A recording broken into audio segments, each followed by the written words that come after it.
verdad que ya llevamos mucho tiempo de conocernos y yo creo que si nos viésemos en el cotidiano vivir, pues no los alcanzaría a reconocer a todos, así que tratar también de intercalar como esa apertura de cámara, esa es la invitación que nos han hecho desde la planta docente, precisamente para ya lograr siquiera una mínima interacción. Yo sé que algunos o todos querrán volver a la presencialidad, pero chiquillos, de verdad, se los digo con mucho conocimiento de causa, todavía no es posible, todavía hay que esperar por lo menos un par de meses más a que verdaderamente toda la población tenga las dos dosis y podamos ya estar en otras condiciones, ¿no? Entonces, un poco de paciencia para aquello, pero sí la importancia de la apertura de la cámara es fundamental. En razón de ello, que esa es la invitación que dejo, libre voluntad, por supuesto, permítanme hoy trazarles la agenda que conversaremos, ya lo había comentado, en cuanto a los principios del derecho penal y en cuanto a los grados de desarrollo del delito. Profe, hasta el momento hemos visto las características del delito como tal, ¿cierto? Y cuáles son también las características del derecho penal y qué es el derecho penal. Y recuerden que el derecho penal tiene dos estructuras macro. Cuál es precisamente la teoría del delito y la teoría de la pena? Si me permiten un segundo, por favor, solo un segundo.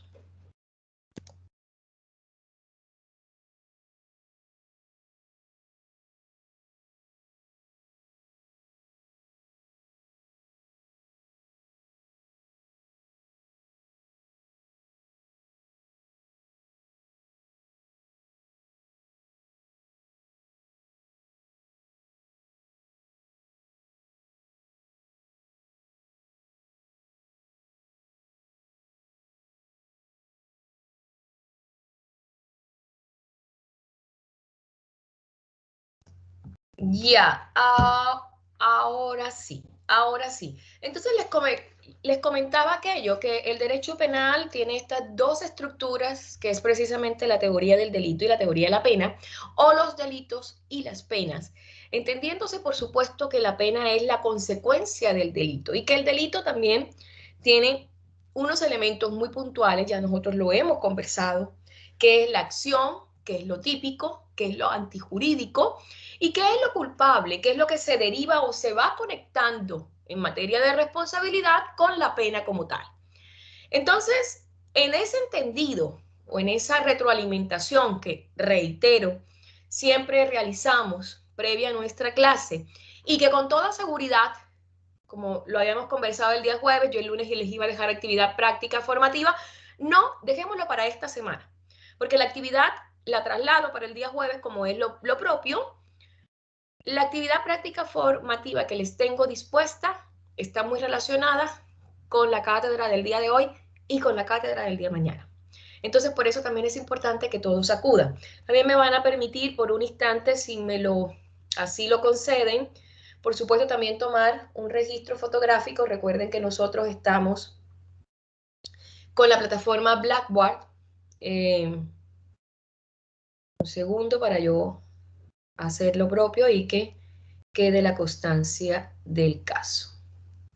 Regálenme un momento.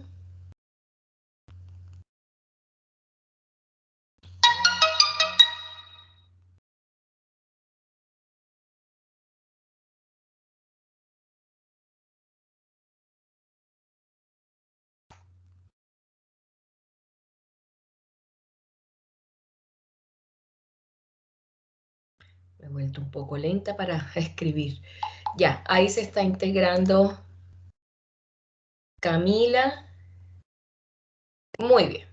Entonces, ya habiendo cumplido algunos de los requisitos técnicos, entremos en materia. Entonces, ¿cuál es la agenda académica del día de hoy? Los principios del derecho penal, como para cerrar un poco el concepto ya de derecho penal en este contexto generalizado, e integrarnos a los grados de desarrollo del delito. Y en esto es muy puntual porque todavía Seguimos conectados, derecho penal y delito, que nunca se nos olvide esa parte, derecho penal y delito. Entonces vamos sin mayor dilación, voy a compartir pantalla. También voy a restar el vídeo para que también podamos tener una óptima presentación. Vamos a ver, ventana, y aquí creo que está. Ustedes me dirán si ahí se observa bien, se observa adecuadamente, por favor.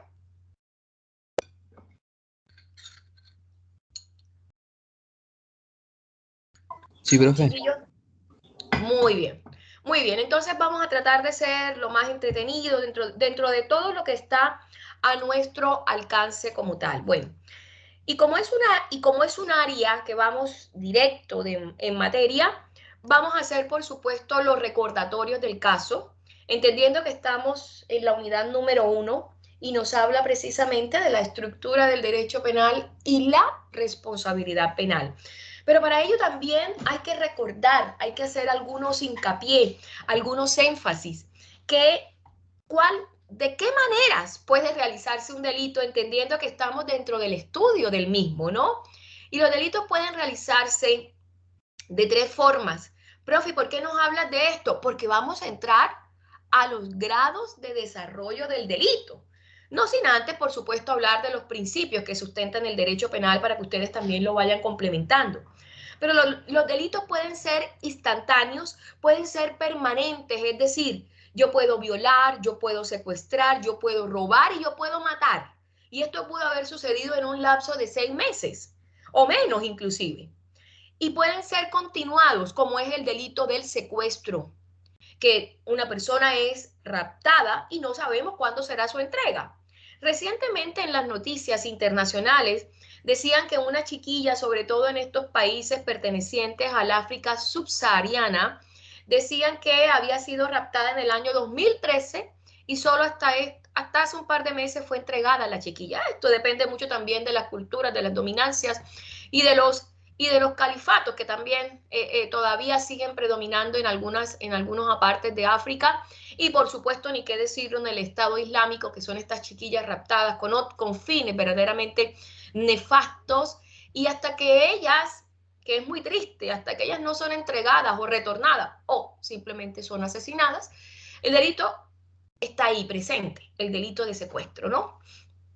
Está ahí presente. Bueno, entonces eso era lo que quizás quería como entrar como una abreboca, si me permiten el término, para también introducirlos en lo que es, aquí tenemos, permítanme, regálenme un segundo, tengo una pequeña falla ortográfica y eso no me lo puedo permitir.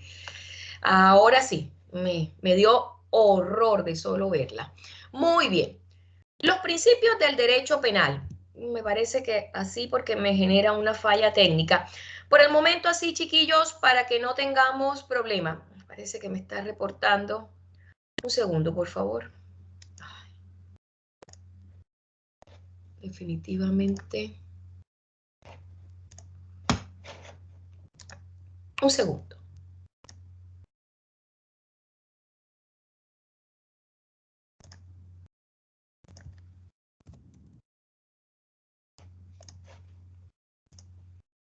Yo creo que sale mejor.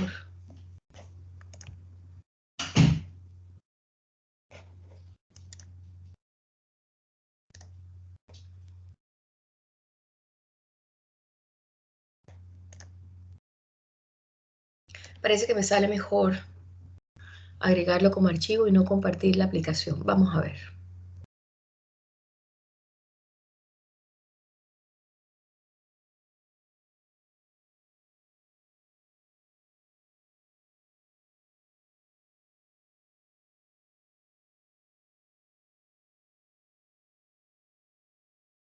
Vamos a ver, vamos a ver. Un poco de paciencia. Y yo creo que ahí estamos. Voy a quitar el video para los efectos propios. Y ahí estamos. Y claro, en este tema puntualmente yo quiero ser bastante reiterativa y clara. Y es que estoy hablando fundamentalmente de los principios básicos, si me lo permiten, del derecho penal. Profe, ¿por qué nos hablas de ello? Es la forma de cerrar la estructura del derecho penal para así ya profundizar la estructura de los delitos como tal. Entonces, vamos con el primero. El principio del derecho penal, el principio de la legalidad penal. Si ustedes observan, cuando hablamos nosotros de principio, en la mayoría de los países latinoamericanos, se encuentran inspirados en legislaciones liberales, de orden liberal, de apertura, pero de una u otra manera también con una suerte de lineamientos y directrices previamente establecidas.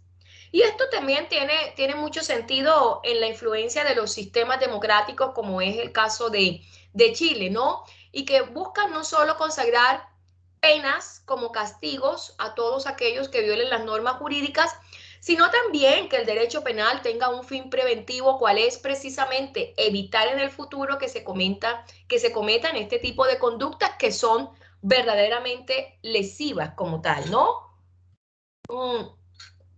Cuando hablamos de esos principios básicos, y es que el derecho penal ha sido entendido como una ciencia que se rige por estos principios y que busca no es más que lo de que cualquier Estado, y es precisamente la consecución, el objetivo que es el bien común. Por eso estos principios vienen a convertirse en verdaderas herramientas para el derecho penal como tal. Entonces veamos el primero, cuál es la legalidad penal.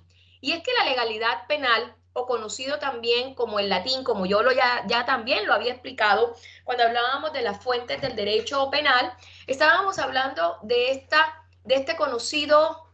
denominación conocida en el latín como nullum crimen, nullum pena sine previa ley. Ningún delito, ninguna pena pueden estar sin una ley o sin el establecimiento de una ley como tal.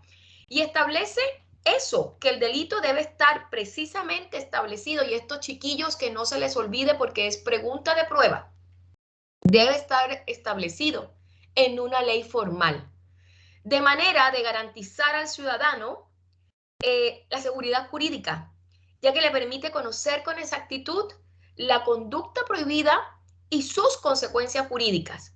En el caso, jóvenes, señoras, señores, que se realice dicha conducta. Porque recuerden ustedes, yo puedo desear hurtarle algo a otra persona. Puedo pensar, puedo desearlo, puedo sentirlo. Puede estar en mi pensamiento día y noche, noche y día, pero eso no es un delito. El delito se materializa o se consuma cuando yo hurto, cuando preparo todos los actos, cuando los ejecuto y cuando los consumo,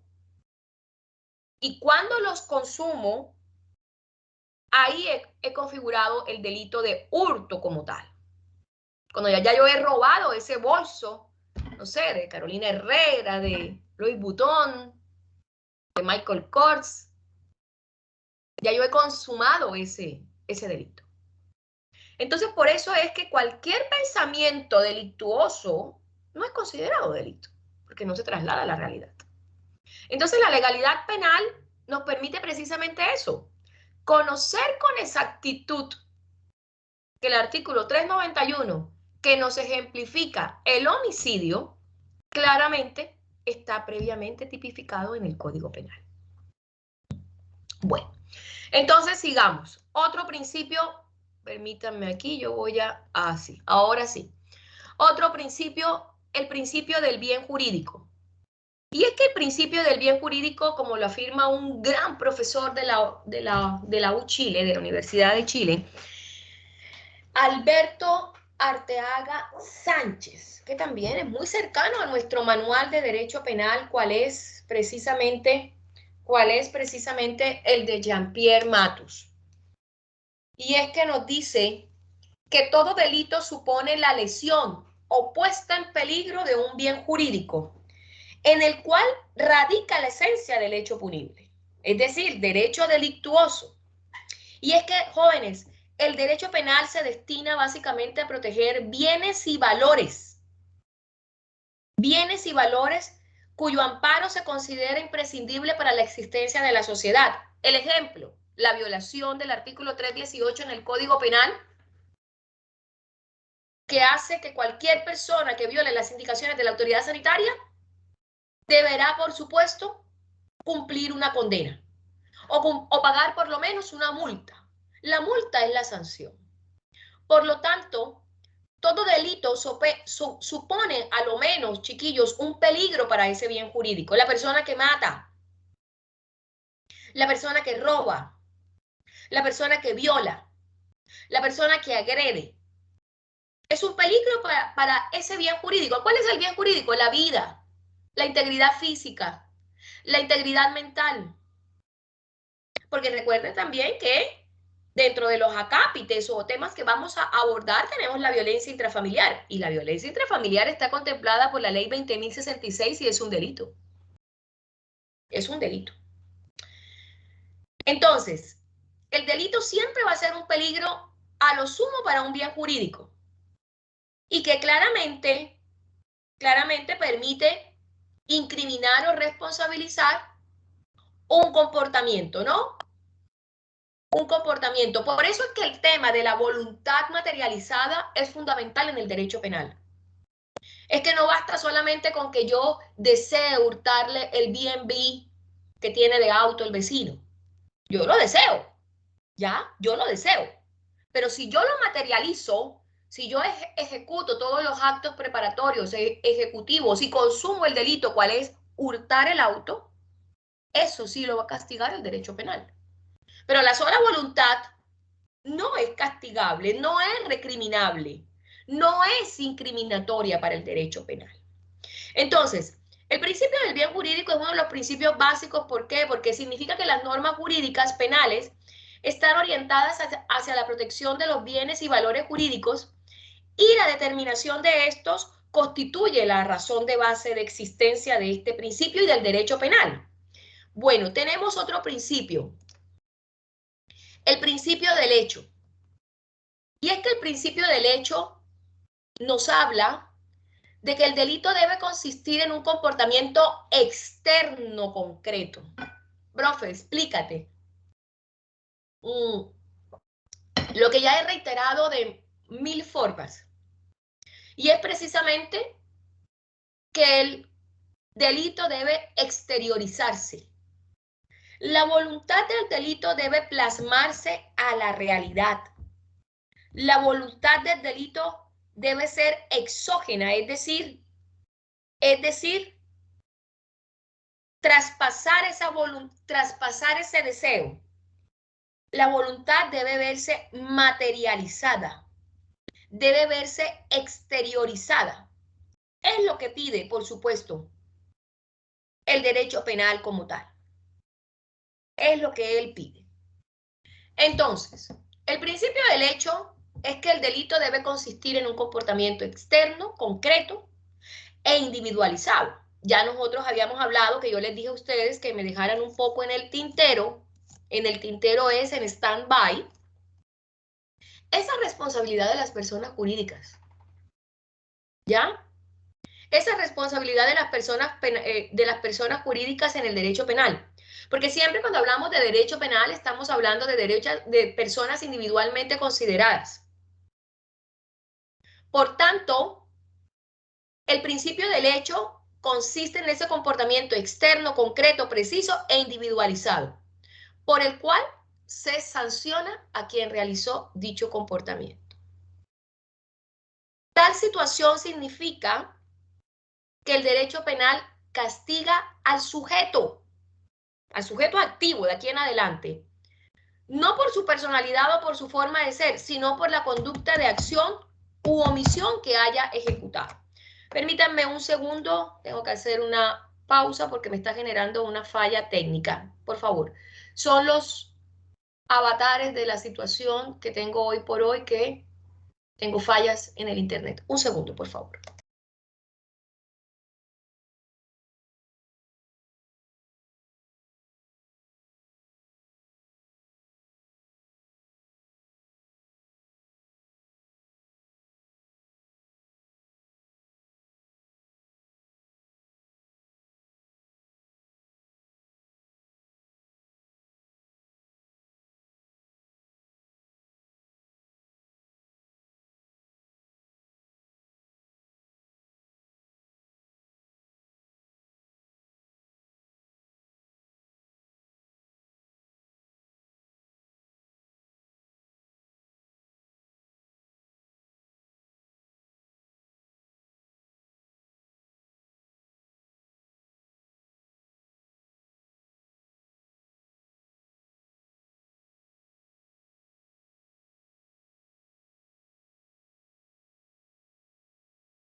Ya, chiquillas, chiquillos, había solucionado.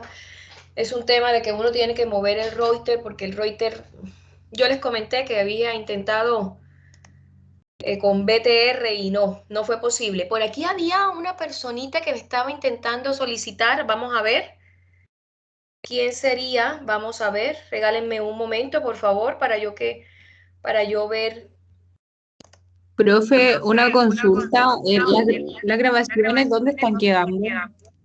Las grabaciones yo las estoy enviando con Morín. Después de cada clase yo subo el link. Sin embargo, Gloria, si me permites un momento, voy a dejar de compartir. Vamos a dejar de presentar.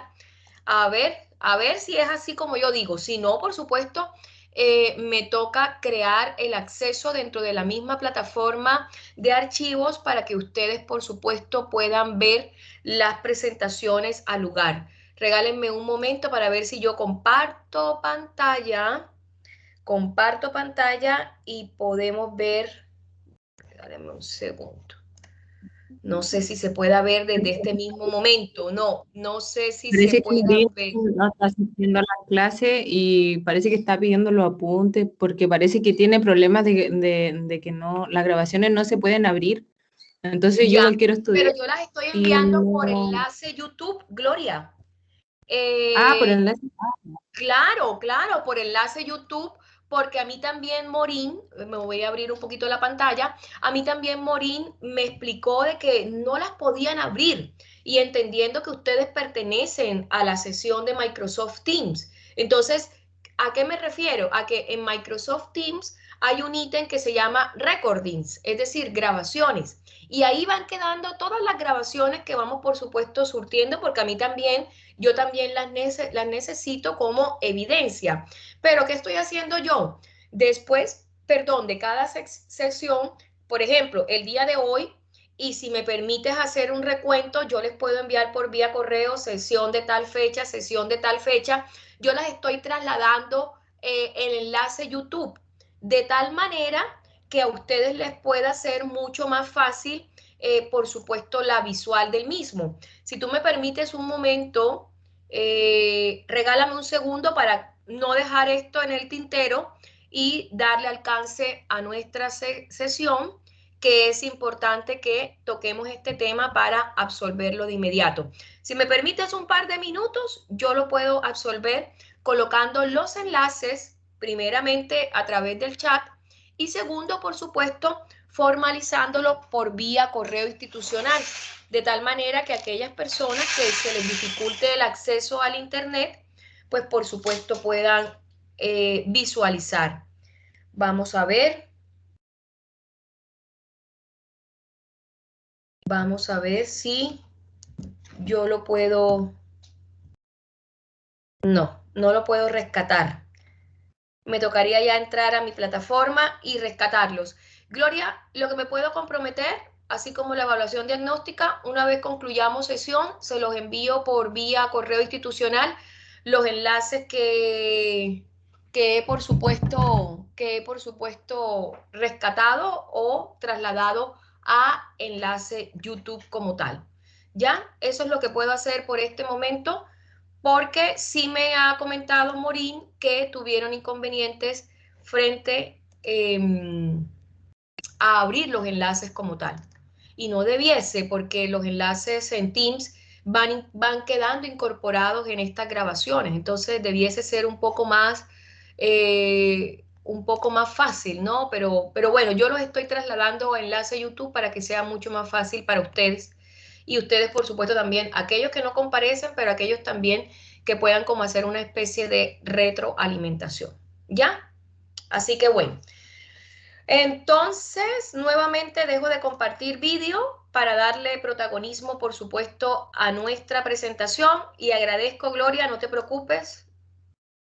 Voy a intentar hacer lo propio para que de una u otra manera ustedes puedan tener todas las grabaciones al lugar. Bueno, seguíamos con el tercer principio, si me permiten el término como tal, y el tercer principio es el principio del hecho.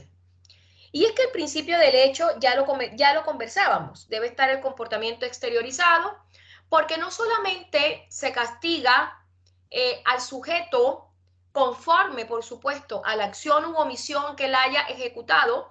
Aquí nos dice, no, es que no tenemos en cuenta la personalidad del sujeto o su forma de ser como tal, pero en efecto también sí debe considerarse la personalidad del sujeto. ¿Por qué? Porque todos los seres humanos tenemos, por supuesto, unos rasgos que nos identifican y que nos individualizan. Por ejemplo, yo puedo decir que una persona tiene mal genio, que una persona tiene mal temperamento, que una persona es tosca, que una persona es afable, que una persona es cariñosa. Entonces, todo esto nos hace, o que una persona es acuciosa, es decir, suspicaz en sus comentarios. Su personalidad sí traza o sí está muy relacionada, por supuesto, con ese comportamiento externo que se debe predicar, por supuesto, y que es conocimiento del derecho penal como tal. Bueno, entonces seguimos con el principio de culpabilidad, un principio de suma importancia. Este principio consiste en que no puede haber delito ni pena si no hay culpabilidad del sujeto. Me explico mejor. Cuando nosotros hablábamos de que el delito es típico, que debe estar incorporado en la norma, antijurídico, que sea contrario a derecho y culpable, son los tres elementos que se deben dar primordialmente para poder decir cometió un delito. Y por supuesto, al cometer un delito, va a tener una pena como tal, una pena como tal. Entonces, la culpabilidad o el principio de culpabilidad es la plena realización de la comisión y materialización del hecho punible. De tal manera que producto de ese hecho punible, claramente hay un juicio de reproche a su autor. Hay producto de esa comisión, de ese acto que es considerado punible, hay un juicio de reproche a su autor. ¿Y cuál es ese juicio de reproche? Hay un reproche social que se traslada a un reproche estatal, al cual por supuesto debe pertenecer el hecho material que se ha dado producto de esa comisión del hecho punible. O sea, se asumen las consecuencias de ese hecho punible. Se asumen no solamente las consecuencias materiales, sino la de conciencia. Por eso es que el principio del hecho tiende a ser un poquito inconcluso o no tan complementario como sí el principio de culpabilidad, porque estamos responsabilizando a una persona por su todo, por su acción, por su omisión, por su personalidad, por su forma de ser, por cómo preparó los actos, por cómo los ejecutó y por cómo los consumó. Porque tú puedes, perdónenme el término, ustedes pueden, de una u otra manera, se ejecuta un delito de violación y se ejecuta un delito de asesinato a posterioridad, un delito de homicidio. Pero es muy distinto el delito de violación cometido con una crueldad, es decir, que la violó y la mutiló, por ende la asesinó, ¿ya? Entonces, toda esta intención material y espiritual y consciente del autor es lo que genera la responsabilidad. Por eso es que la responsabilidad va acompañada de esa culpabilidad. Es decir, se determinó la intención del sujeto de cometer el hecho punible y su existencia como tal. Si esta culpabilidad no existe, es decir, que tenemos exoneraciones o se exonera, que ya lo vemos, vamos a verlo un poco más adelante, de responsabilidad, pues claramente el hecho punible existió, pero su sanción, su reproche social, no es admisible, porque hay una suerte de exoneración que permite de una u otra manera que esa persona no sea responsable o no sea culpable como tal. ¿Ya? Tenemos otro principio que es fundamental, el principio de la pena humanitaria. Y es que las penas, chiquillos, jóvenes, no pueden ser inhumanas. No pueden ser inhumanas y deben estar desprovistas de toda crueldad o señalamiento infamante. Profe, explícate. Claro, si nos trasladamos un poco a lo que eran las pruebas o las condenas en la Inquisición, y si ustedes me permiten un momento, permítanme un segundo, a ver si yo les logro, una vez terminemos los principios, mostrarles algo de cómo eran esas condenas de antaño, ¿no? Esos delitos juzgados por el Tribunal de Inquisición que de una u otra manera tienen una altísima influencia, tienen la influencia de la Iglesia y tiene una altísima influencia de crueldad, de sedicia, de quebrantar, por supuesto, como estas personas habían quebrantado la fe, claramente tenían una suerte de castigos que eran totalmente crueles, totalmente llenos de vulneraciones de cualquier derecho que se pudiese predicar, de un derecho que le correspondiese, por supuesto, a cualquier persona. Miren, vamos a ver, regálenme un momento, por favor, a ver si yo puedo rescatar algo del backup que tengo frente a la Inquisición y claramente para que ustedes entiendan el principio de la pena humanitaria.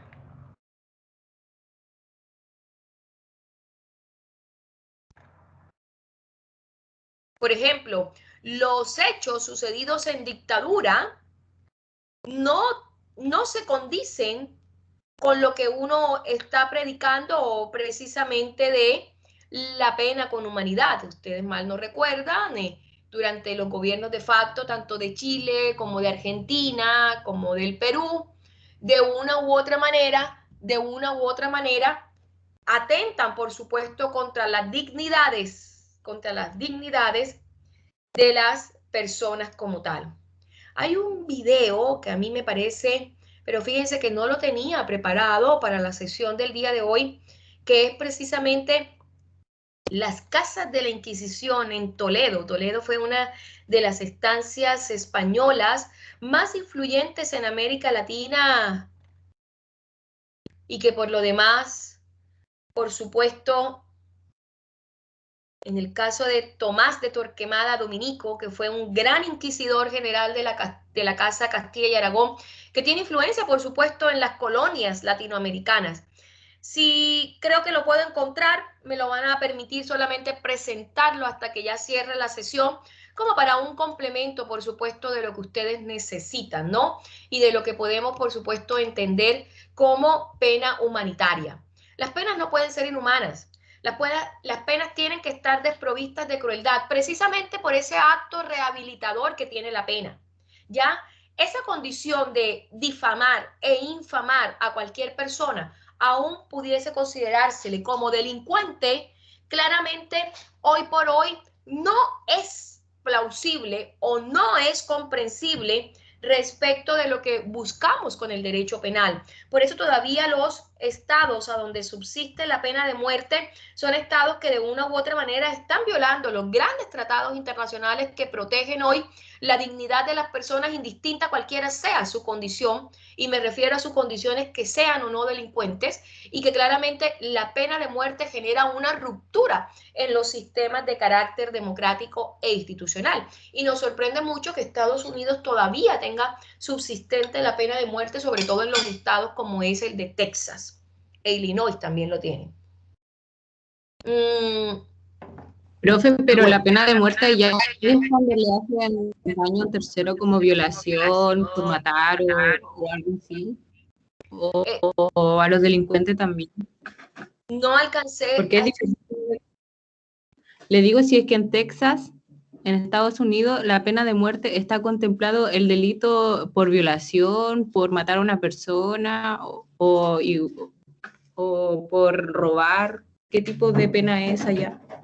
¿Qué tipo de pena? La pena de muerte en Estados Unidos, también tengo que decirte, creo que fue Francino Gloria que la que me estaba hablando, porque no alcanzo por lo que tengo el compartimento de pantalla y al no tener el video pierdo un poco quién me está conversando. La pena de muerte en Estados Unidos, entendiendo que es a uno de los pocos países que la mantiene vigente no tiene una mirada positiva, por el contrario. Todavía sigue teniendo mucha controversia porque no es solamente Texas, es Oklahoma, es Florida, es Ohio, Illinois, Arizona también tiene penas de muerte. O sea, tenemos penas de muerte todavía activas.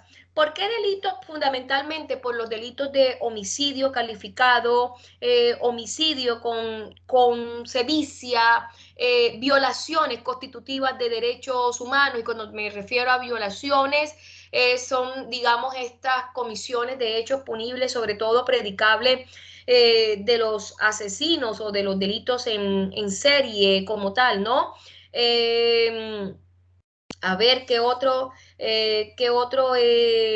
delito, cualquier delito que sea totalmente, digamos, atentatorio, con crueldad, que pueda provocar una violación constitutiva de derechos humanos, que sean delitos de carácter sistemático, es decir, que se hayan cometido en contra de una población. Por ejemplo, el caso de cada uno de los tiradores o de los que han impetrado algún tipo de hecho punible contra los colegios indiscriminadamente, son delitos que de una u otra manera pudiesen ameritar el concepto de la pena capital como tal.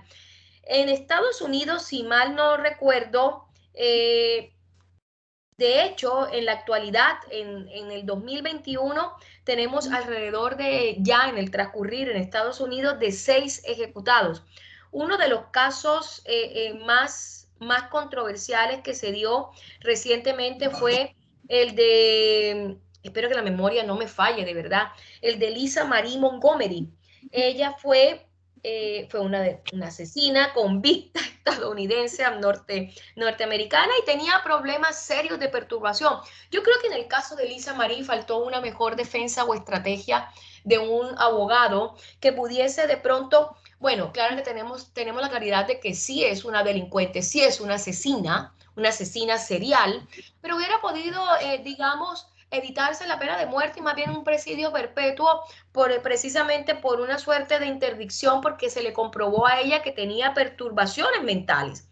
Y fue condenada, entre otras cosas, por el asesinato de Bobby Joe Stienen, un chiquillo, hacia el año de 2004, un joven, pero lo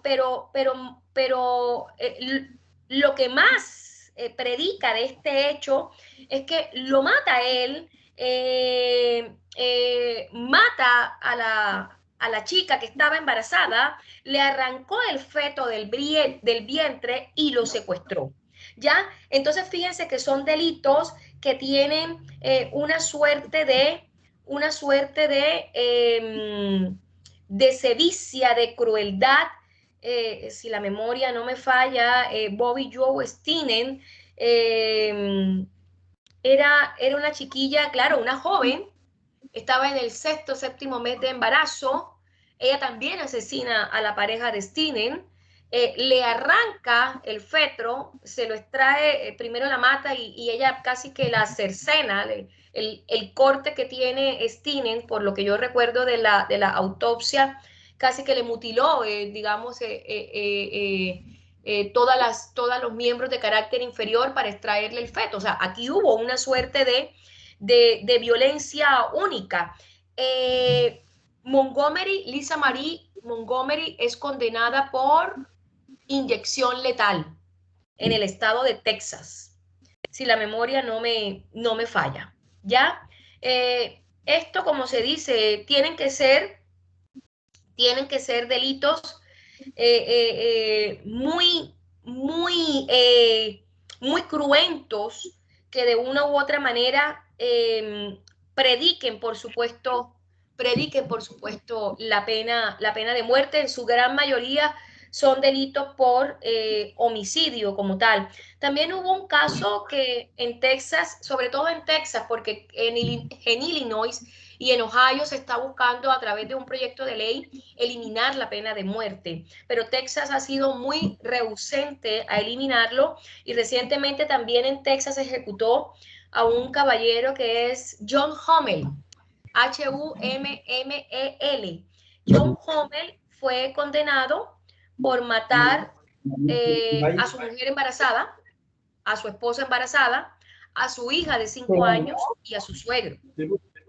¿Ya? Va a llover. ¿Ya? Entonces, hay un micrófono abierto, chiquillos. Entonces, él fue condenado también por inyección letal y al final, por supuesto, él manifestó, si mal no recuerdo, las lamentaciones en pro y para de su familia, que lo lamentaba mucho, pero igual eso no exonera, por supuesto, la aplicación de la pena de muerte, ¿no? Hay muchas situaciones en Estados Unidos que para ellos, por supuesto, la pena de muerte todavía es sustentable, todavía es vital mantenerla porque es una forma también de mantener el control social frente a la acción de los delincuentes. O sea, que para ellos, de una u otra manera, exista un gran temor frente a la comisión del hecho punible al saber que se enfrentan, por supuesto, a la pena de muerte. En Estados Unidos yo entiendo que hay ya varios estados, entre esos recientemente Virginia, quien derogó precisamente la pena de muerte, pero todavía, reitero, Texas no ha sido objeto de aquello. Bueno, ¿qué más podemos decir de la pena humanitaria? Claro, no es concebible que el Estado aplique penas que sean peores a los delitos que sean cometidos por el sujeto. Ya, por ejemplo, en este caso que yo les comentaba, son personas, regálenme un momento. Tengo a la perrita al frente y me está haciendo hoyos en el jardín.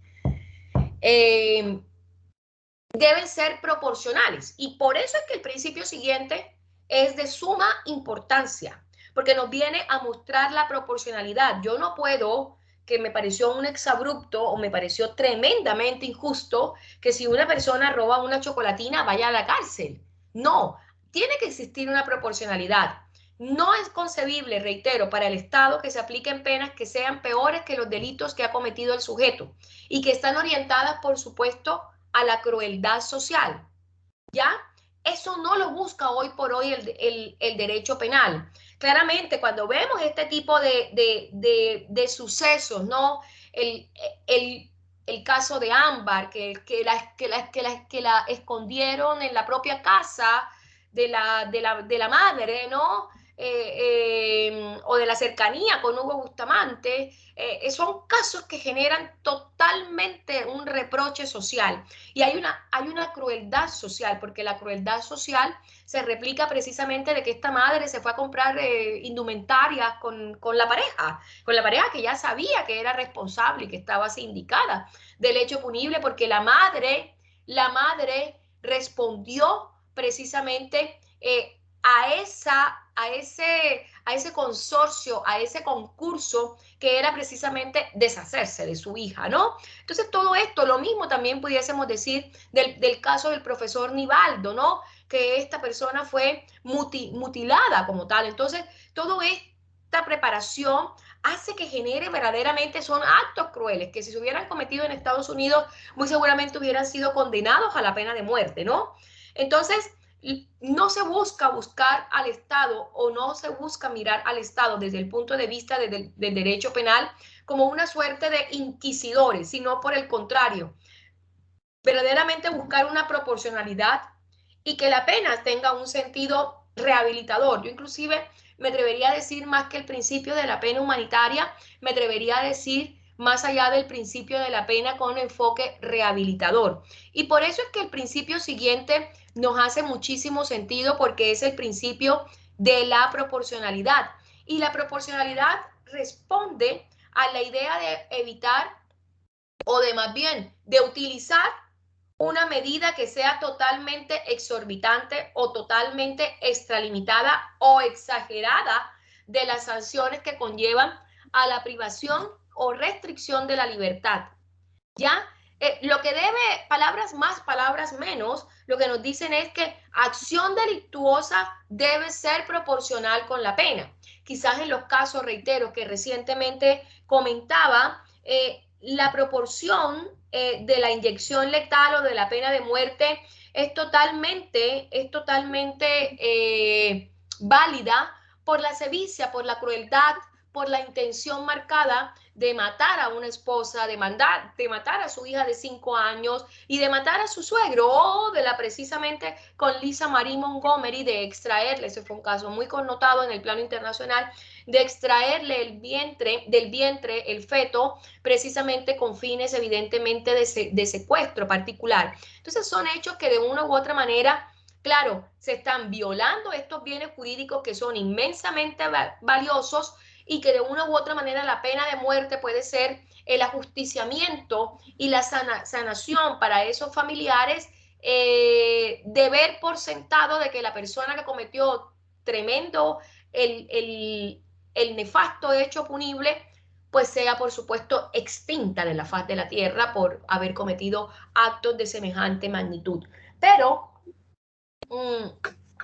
reitero, hay situaciones que claramente el delito o la acción delictuosa no se condicen precisamente con la aplicación de la pena, que claramente para el sujeto debe ser una desproporcionalidad. Reitero, el principio de la proporcionalidad nos lleva a que la acción delictuosa debe tener una pena justa, acorde, proporcional al hecho o acto que se ha cometido como tal. Tenemos también otro principio que yo entiendo que lo alcanzamos a ver, por supuesto, en Introducción al Derecho, y este es un principio que es llamado la irretroactividad de la ley penal. Y la irretroactividad de la ley penal es un principio que corre y que está muy anquilosado, muy afianzado aquí en Chile como tal. ¿Por qué? Porque la retroactividad, es decir, traer leyes del pasado, no es algo que usualmente en el sistema u ordenamiento jurídico se aplique como tal. Sin embargo, hay excepciones al lugar, y me voy a explicar mejor. En derecho penal rige el principio de la irretroactividad, que busca precisamente proteger a los ciudadanos de que se les pueda sancionar de manera posterior por un acto que cuando fue realizado no estaba prohibido. Palabras más, palabras menos, nos dicen: tenemos que juzgar, investigar y juzgar conforme a la actualización al tiempo de lo que la ley nos está presentando. Y es que el principio de la irretroactividad nos dice, palabras más, palabras menos, lo que tenemos es lo que va a regir de aquí en adelante. ¿Ya? No vamos a aplicar leyes del pasado que de una u otra manera puedan beneficiar la condición del imputado. ¿Ya? Pero también puede aplicarse en casos muy excepcionales, y como yo siempre le digo a mis colegas o a mis estudiantes, les digo, en pedir no hay que perder absolutamente nada. En solicitar, solicite la aplicación retroactiva de la ley si usted se ha percatado que la ley derogada, es decir, la ley que ya no existe, mantiene una suerte de disposición o precepto legal que sea más beneficioso para los intereses de su imputado. Y esto es muy claro si tenemos en consideración que quizás en la legislación anterior el homicidio era condenado a 20 años y la legislación actual lo considera 40 años o presidio perpetuo. Por supuesto, habría lugar a solicitar respetuosamente ante la autoridad correspondiente, en este caso el juez de garantía o el Tribunal Superior de Juicio Oral en lo Penal, que se pudiera aplicar la ley de manera retroactiva, hacia atrás. Pero lamentablemente tengo que decirlo, chiquillos, en Chile ese principio de la retroactividad no es considerado, y por el contrario lo que tenemos es un principio de irretroactividad de la ley que la convierte de manera relativa, porque digo, no me atrevo a decir de manera absoluta, porque existen excepciones que se le puedan aplicar al principio de irretroactividad en el entretanto de aquellas condenas, sobre todo en casos muy de mayor relevancia o en casos de mayor connotación, que se pueda dar lugar a la aplicación de la ley derogada, y es un principio que va muy de la mano, este principio de la irretroactividad va muy de la mano con el que vamos a ver el siguiente, y se llama el indubio pro reo, Es decir, ante la duda, favorecer al reo. Siempre buscar en el entretanto de que el derecho penal no podemos obviarlo, es un derecho represivo, es un derecho que castiga, es un derecho que sanciona. También se busca que a través de la aplicación sistemática de las formas de las leyes, como es el caso de la retroactividad, pueda establecerse, si esa ley está derogada, aun cuando no esté activa, puede establecerse una condición más beneficiosa para ese posible imputado, acusado o condenado como tal. ¿Y por qué razón? Porque hay principios que, como yo les comentaba, que bordean u orbitan o circulan los derechos humanos. Hoy por hoy no podemos aplaudir que se juzgue a una persona simplemente como ha sucedido con la implementación del régimen talibán, sin un juicio previo y simplemente se le mate, ¿no? O sin que tenga, por supuesto, la presentación de un juicio previo que permita, a través de ciertas estrategias legales, aplicar estos principios como tal. Y como yo lo reitero, si en una ley derogada, es decir, anterior, tenemos que hay una condena de mucho menor calibre, pues pudiese solicitarse la aplicación de la retroactividad de la ley. Y esto en virtud precisamente del siguiente principio que vemos, que es el indubio pro reo. Y es uno de los principios más bonitos y más estructurales del derecho penal, que establece cuando tenemos una acción litigiosa o cuando estamos en un juicio oral, que en caso de duda o en caso de ausencia de evidencia probatoria, se favorece al imputado. Ojo que ustedes me dirán, profe, pero todo lo que tú nos has dicho pareciera que, claro, tenemos que favorecer al imputado. ¿Y dónde están las víctimas? Chiquillas, este sistema acusatorio predica y proporciona un equilibrio. Pero tampoco podemos obviar, y esto yo también se los digo como fiscal, que no me nuble la razón de haber sido fiscal tanto tiempo, que uno, por supuesto, busca la responsabilidad del imputado, ¿no? Que uno, por supuesto, busca que el imputado pague por el delito que ha cometido. Pero también no nos podemos obviar que si tenemos tratados internacionales suscritos, el imputado también es un ser humano.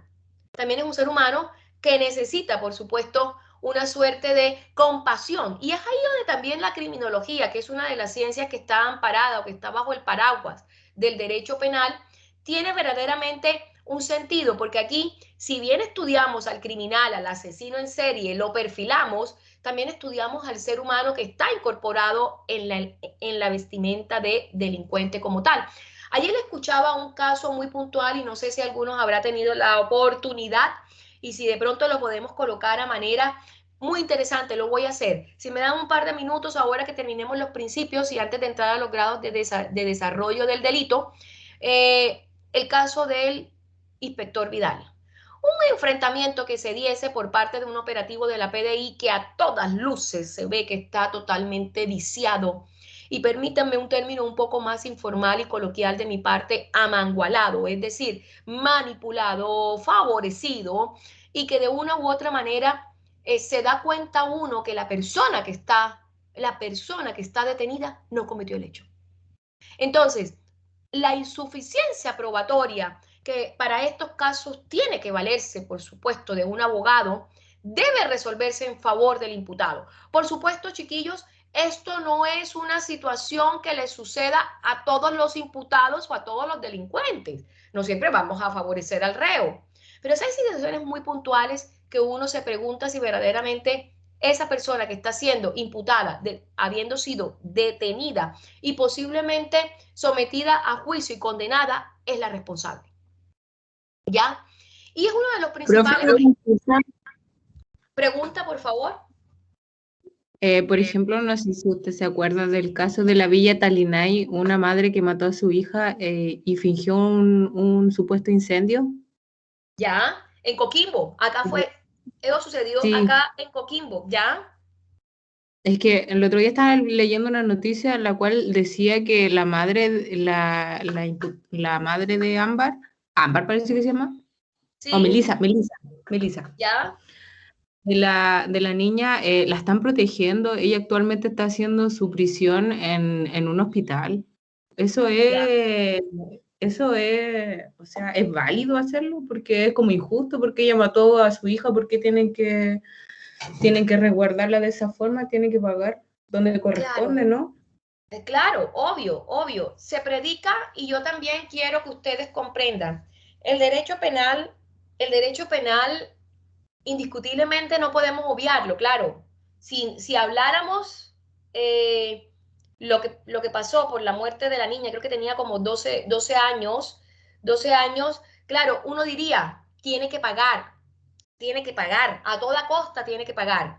Eso es lo primero que uno predica, pero lamentablemente eh, todo el juicio penal tiene diferentes valoraciones o diferentes aristas o diferentes visiones.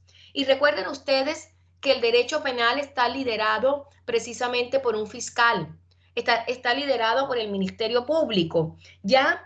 Y claramente, si el Ministerio Público, previo peritaje, no conozco el caso, digamos, en su profundidad, en su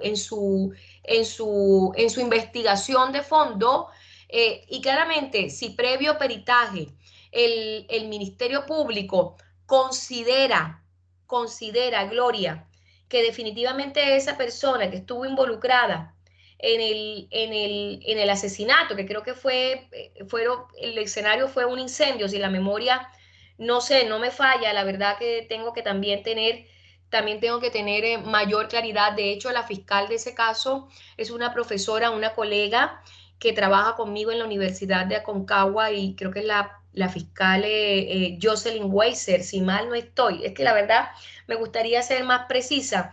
Y claramente, si ella considera que definitivamente la madre, previo peritaje, está en condiciones de perturbaciones o facultades mentales que pueda colocarse su vida en peligro en el centro o establecimiento carcelario donde se encuentra detenida, tienen perfectamente es válido la viabilidad de someter esta consideración previo peritaje a través de la defensa que tenga esta señora, claramente someterlo a autorización del juzgado de garantía de la causa y por supuesto si él lo admite, esta se procederá al traslado de forma inmediata para que ella termine por supuesto de concluir su pena, no sé por cuánto tiempo, la verdad, han dictaminado el caso para que obviamente ella pueda purgar su condena. En el fondo es en el establecimiento penal,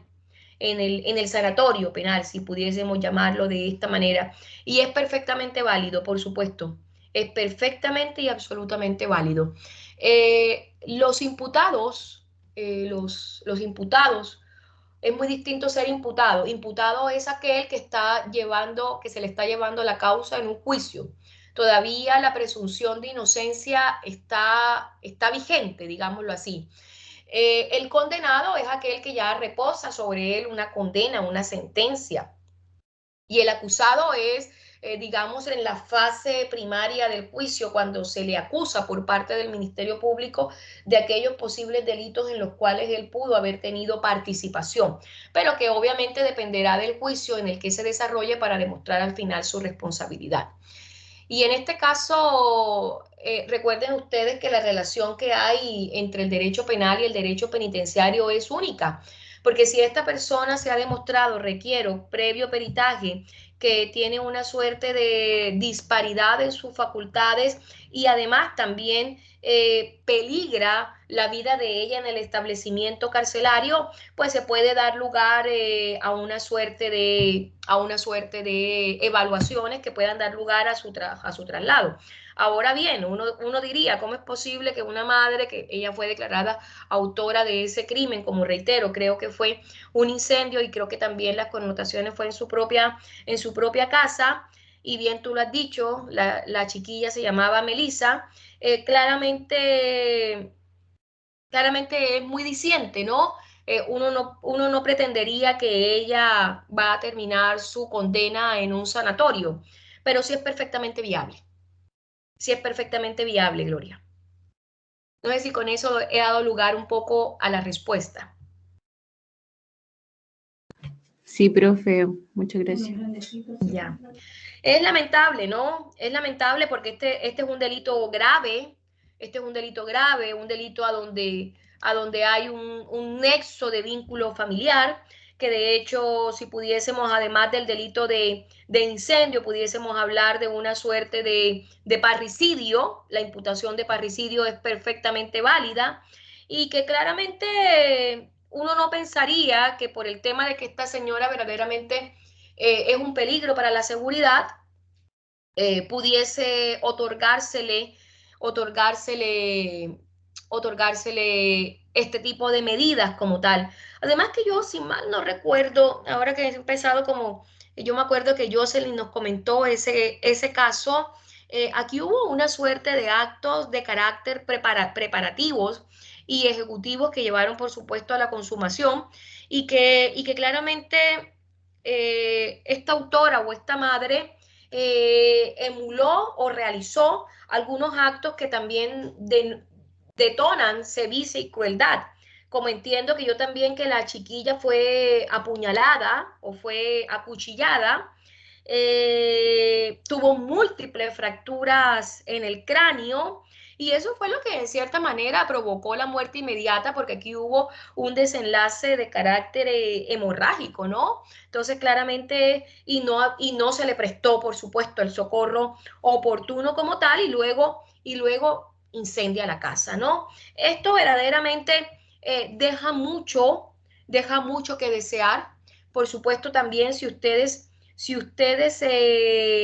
se colocan a analizar, por eso lo interesante del derecho penal, qué tipo de sociedad estamos construyendo, ¿no? Qué tipo de sociedad, estos casos son más comunes de lo que nosotros pudiésemos predicar. Y afortunadamente hoy por hoy estamos dotados dentro del ámbito del derecho penal de una criminología, de un estudio de las ciencias forenses que nos permiten a través de huellas, de esta alta huella genética, hacer la trazabilidad o las altas trazas de saber exactamente cuáles son los ADN que reposan la víctima. Yo les decía a ustedes que un gran maestro que yo tuve en el tema de las ciencias forenses me decía, el cuerpo habla, hay que dejar que el cuerpo nos diga qué fue lo que pasó. Entonces, cuando uno ve todo esto, y por supuesto, al final terminan dictaminando, al final terminan decidiendo que la señora tiene una especie de trastorno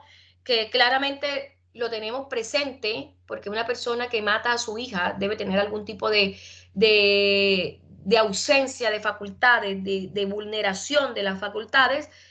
No significa, me tendría que empapar un poco más del tema, no significa que sea trasladada, por supuesto, a un sanatorio, pero fueron decisiones de los jueces, así que ante eso, pues por supuesto, yo no puedo involucrarme porque no soy parte dentro de la causa. Gracias, Profe, Gloria. usted como fiscal, si le hubiera tocado ese caso, ¿usted cree que esa señora hubiera tenido una segunda oportunidad? Por ejemplo, si hubiera tenido esquizofrenia, que esa enfermedad, si no me equivoco, como que escuchan voces, algo así. Con Sí. un tratamiento adecuado, ¿usted cree que se le podría dar una segunda oportunidad en nuestra sociedad?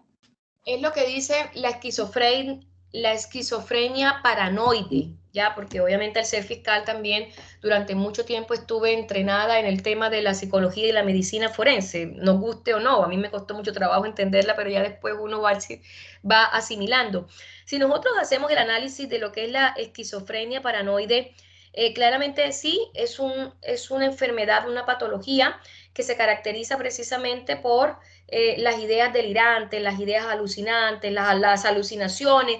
De hecho, también hay una patología que son las lesiones que se autoinfligen a ellos mismos. Hay alteraciones de la personalidad, como puedes tener una persona a las 12 del mediodía contenta y feliz, a las 12:20 puede estar una persona depresiva, a las 12:40 una persona agresiva. Entonces, estas alteraciones son muy propias de este tipo de esquizofrenia y, ojo, son más comunes y recurrentes, sobre todo en personas que oscilan, si la memoria no me falla, de los 30 a los 45 años. Ahora bien, si esta persona puede tener una segunda oportunidad, yo verdaderamente, por mi humilde conocimiento, si aún fuera fiscal, a veces me dan muchas ganas de volver a la fiscalía. De hecho, me hicieron una oferta hace poco, pero lamentablemente yo en este momento tengo un proyecto de vida que necesito también cumplir y quizás en estar en la fiscalía me complejizaría un tanto. Pero una oferta buena, pero le faltó como ese ingrediente de más para yo decir, bueno, sí o sí. Y no fue así, así que esperemos que en otra oportunidad llegue con mejores condiciones. Y claramente yo creo que los imputados, que los condenados, tienen derecho a una segunda oportunidad si miro un poco el ejercicio del derecho penal del rehabilitador, de la rehabilitación, perdón. Pero hay ciertas patologías que no son curables y hay ciertas patologías, como el caso de la asesina de Villa Talinay acá, como el caso de la madre de Ámbar, como el caso de, a ver, chiquillo, solamente tengo, a ver, espérense un momento, se me desconfiguró algo. Ya, ahí estoy mejor. Como el caso de la madre de Ámbar, como el caso de la esposa de Nivaldo, yo creo que no tienen derecho a una segunda oportunidad y por el contrario. Sus vidas deben estar recluidas. Es su forma de castigo, de decirle a la sociedad, personas de esta categoría, personas de estas calidades, personas que llevaron a atentar contra su propia sangre, en el caso de Melissa, en el caso de Ámbar, en el caso de Nivaldo, hay un parentesco por afinidad. Verdaderamente hay algo que, voy a ser un poco grosera en mis palabras, hay, hay una suerte de pudrición en esa personalidad, ¿ya? Y esto replica un poco por lo que me han dicho mis maestros en medicina forense, ¿no? Cuando el alma está negra, no puedes cambiarla y por eso es que tampoco podemos alejarnos del estudio de la criminología y en sí del derecho penal, el derecho penal entendiéndola como la ciencia macro, la ciencia global, que la personalidad de una persona traza las líneas, traza. Si tú tienes una persona de un temperamento muy fuerte permanentemente, puedes estar propicio, porque los seres humanos somos imperfectos, a que tenga un estado de ira e intenso dolor y llegue a cometer algún tipo de acto que sea lamentable y que sea punible por el derecho penal. Ya, como es el caso que sucede mucho entre la violencia entre las parejas. Yo conozco hace mucho tiempo y me tocó defender a una gran amiga, colega, y esto lo hice, la verdad que lo hice con el mayor de los gustos. Salimos adelante, por supuesto, pero era muy doloroso porque ella venía con una trazabilidad del iter criminis, que es precisamente lo que vamos a ver el día de hoy, y ella venía con una violencia psicológica, luego la violencia psicológica se trasladó a la violencia física, y hubo un momento en que hubo una altitud de esa discusión muy frecuente que se presentaba entre ellos como pareja, que él tomó un cuchillo y le cortó el brazo. De hecho, ella tiene una seria cicatriz en el brazo, que a partir de muchas intervenciones de cirugía plástica se ha minorizado. Ella se volvió a casar, afortunadamente, vive en Estados Unidos, pero ni aún inclusive con la orden de alejamiento que se predicó del esposo, él la cumplió y ese fue su gran castigo. Él hoy por hoy está, miren, si las cuentas no me fallan, debería estar o ya habrá salido porque él fue condenado precisamente por 15 años. Y 15 años fueron por tentativa de homicidio porque la intención de él era precisamente matarla, ¿ya? La intención de él era matarla. Entonces, claro, si tú me preguntas si las personas tienen derecho a una segunda oportunidad, de pronto de forma generalizada sí, pero cada caso en concreto e individual, yo creo que en el caso de Ámbar, de Nivaldo y de Melissa, no tienen derecho a una segunda oportunidad. No, esas personas tienen que estar en la cárcel. Es su forma de barrera, de limitarlos para que no vuelvan a cometer otro hecho punible. Por lo menos yo esperaría que Hugo Bustamante nunca más vuelva a ver la luz del sol, más allá de las 4 paredes que tiene el establecimiento carcelario. Porque ya está plenamente comprobado que Hugo Bustamante podría volver a delinquir. Hay una suerte de patología en el reo. Y aquí obviamente el principio del indubio pro reo, o ante la duda favorecer al reo, pues queda totalmente desnaturalizado o desvirtuado. porque no aplica. No aplica. Así de sencillo, no aplica. No sé, Gloria, si con eso di más alcance a tu pregunta, una pregunta por lo demás que tiene un trasfondo enorme. Yo trato de resumirla, de abreviarla, pero claramente es más extensa. Profe, ¿Quién me está hablando? Vicente, Vicente. Vicente, hola, muy buenos días. buenos días.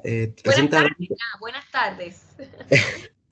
Recién estaba hablando sobre que un imputado era La inocente hasta persona que que se está muere en el juicio. juicio, la persona que está en el desarrollo del juicio, la persona cuando ya se le ha formalizado por parte del Ministerio Público la acusación, inmediatamente pasa de ser acusado a imputado.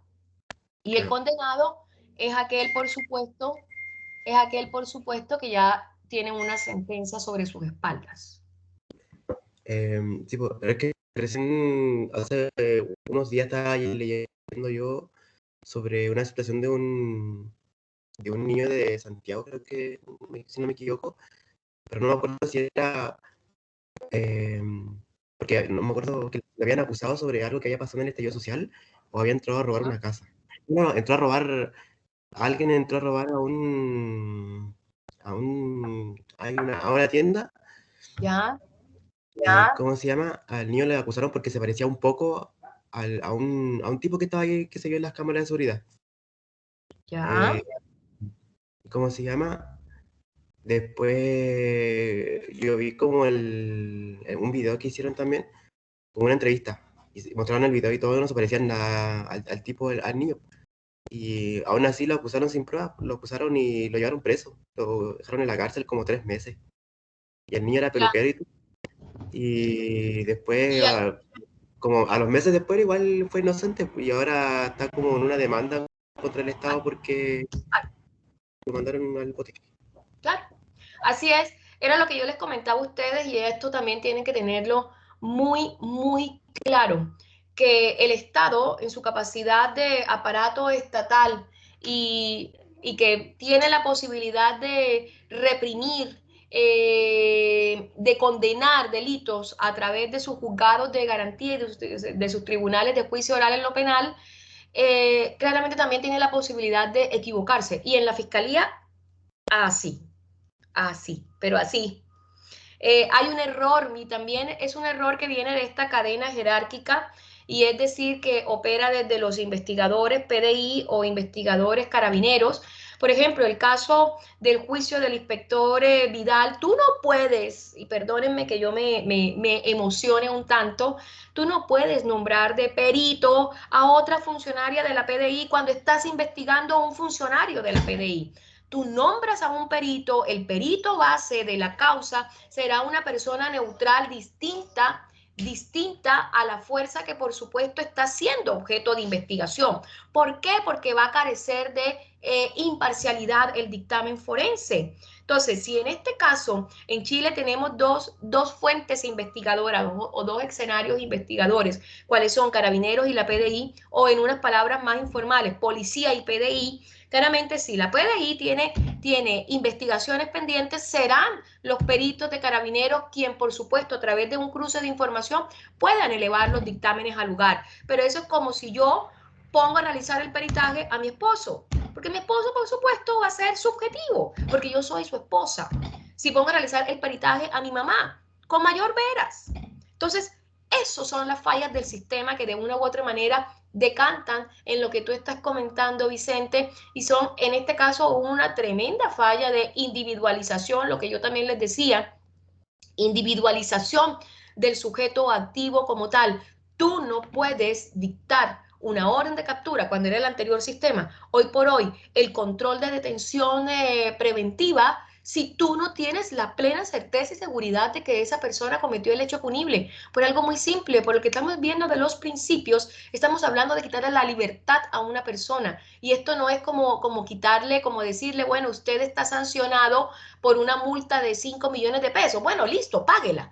Pero es que tú aquí le quitas la libertad a una persona, la desarraigas del contexto de manera abrupta por la potestad que el Estado te ha dado como juez o como fiscal o como ministro de Tribunal de Juicio Oral en lo Penal.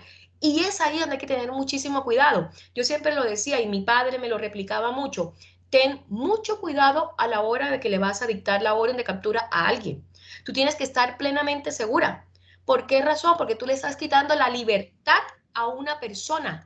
Le estás diciendo, nunca más a partir del momento tú quedas investigada y la medida que voy a imponer para que me pueda garantizar la comparecencia a juicio es precisamente que esté detenida en establecimiento carcelario. Entonces, hay que tener mucho cuidado. Hay que tener muchísimo, muchísimo cuidado con ello. No sé, Vicente, si con eso también te aporto a lo que tú me comentabas. Sí, profe. Ya. Le voy a pedir un segundo, por favor, porque tengo a mi perrita ahí afuera y me está llorando y no me gusta de verdad. Entonces, por favor, un segundito para yo trasladarla a la sala de juegos de la terraza y ella se pueda alivianar un poco, porque aquí me está rasguñando la ventana y eso me parte el alma. Un segundo, por favor, les pido mis disculpas.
Ahora sí, chiquillos, parece que Gloria está la manito levantada.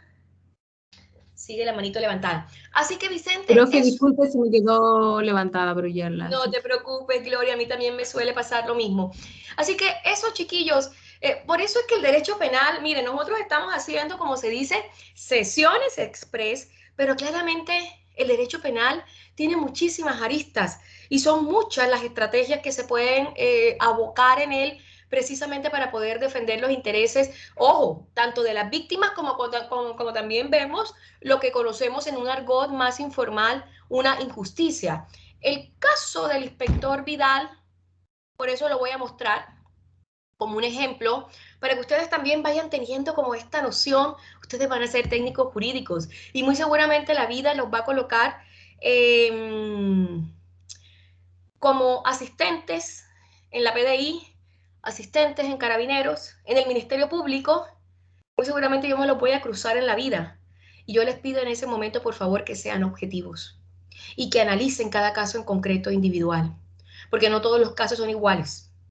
No todos los casos son iguales. Y aquí la fiscalía, en la actualidad, y me perdonan, pero lo digo con mucho respeto, porque tampoco voy a cuestionar la gran institución que es el Ministerio Público. Yo también estuve vinculada, no solamente aquí en Chile como asesora externa, sino también durante mucho tiempo vinculada al Ministerio Público en Colombia. Y las administraciones de los fiscales generales influyen. Y hoy por hoy hay que hacer una reestructuración al Ministerio Público, que si no se hace ya, podemos estar lamentándolo más adelante. Así que bueno, solamente ello como para no meterme, como se dice, en aguas, en aguas que no se puedan nadar. ¿Ya? Bueno, entonces vamos a terminar los principios con el compromiso precisamente de mostrarles, a ver si lo logro rescatar, porque fue un informe que se dio ayer y que por supuesto nos compete y nos aplica. ¿Ya? Entonces vamos a terminar, por supuesto, tengo un poquito de lentitud con el sistema, pero bueno, nada que nos pueda impedir, por supuesto, nuestra clase como tal. Y el principio indubio pro reo, ya lo había dicho, es uno de los principales principios que tiene el derecho penal, porque básicamente busca beneficiar al imputado, acusado o acusado, que también es llamado reo, y es uno de los principales principios del derecho penal porque obliga al Ministerio Público, en este caso a los fiscales, a probar, a demostrar la culpa del acusado le corresponde, la carga de la prueba va a cargo, reitero, de los fiscales. Es decir, de que Juan Pérez es responsable del homicidio de Juanita Pérez, su esposa. Entonces, su aplicación está basada en el que toda persona es inocente, perdón, hasta que se demuestre su culpabilidad. Por eso es que el principio indubio pro reo, o ante la duda a favor del reo, como se le suele también llamar, está muy conectado al principio de presunción de inocencia, que ya lo vamos a ver un poco más adelante, porque en caso de que el juez no esté seguro de la responsabilidad del imputado, deberá argumentarlo en su sentencia y favorecer entonces con un fallo absolutorio y por ende a favor del condenado o del imputado en este caso. Y por eso es que el principio de presunción de inocencia también es estructural en el derecho penal, y es que toda persona se presume inocente hasta que no se demuestre lo contrario, como creo que todos lo han escuchado.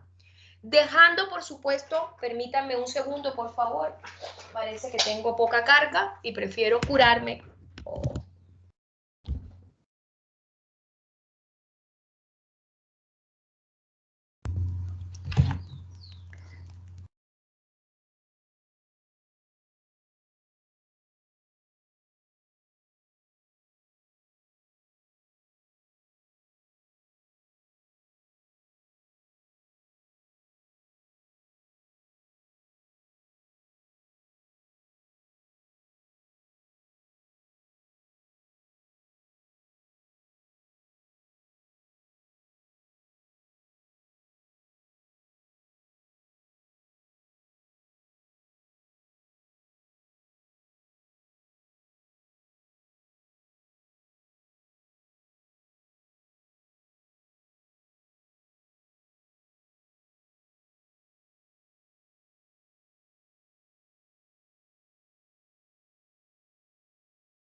Chiquillos, ahí se me escucha. Parece que se me descargó el computador y por supuesto ahí tocó nuevamente, me quedé hablando sola y yo creo que ustedes también.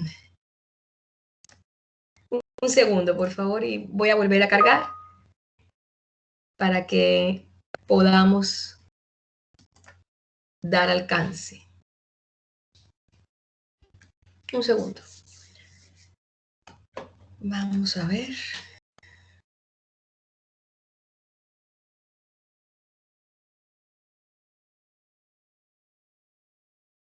Segundito.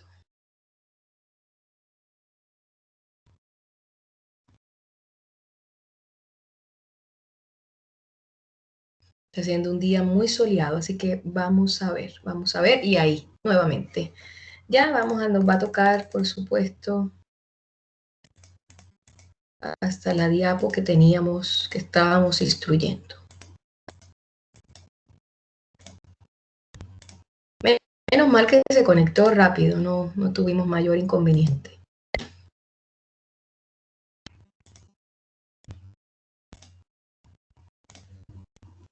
Bueno, y aquí yo estaba explicando precisamente lo que se entendía por el principio de presunción de inocencia, que está muy relacionado, por supuesto, con que toda persona se presume inocente hasta que no se demuestre lo contrario. Y que la carga probatoria va precisamente ligada al Ministerio Público, quien es el encargado de acusar al posible imputado como tal. Determinar exactamente las evidencias probatorias de que esa persona cometió el hecho punible.